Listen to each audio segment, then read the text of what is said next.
Ayun mga lods, natapos ko nang i-repaint tong Honda City. Medyo masikip dito sa aking pwesto.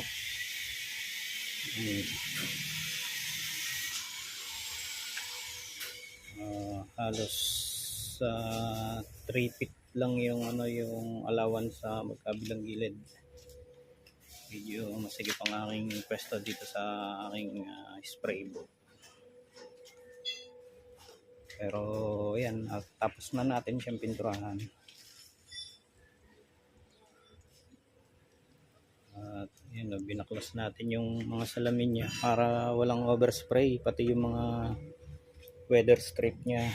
Inalis din natin para masigurado natin na hindi ma-overspray yan yung mga rubber niya.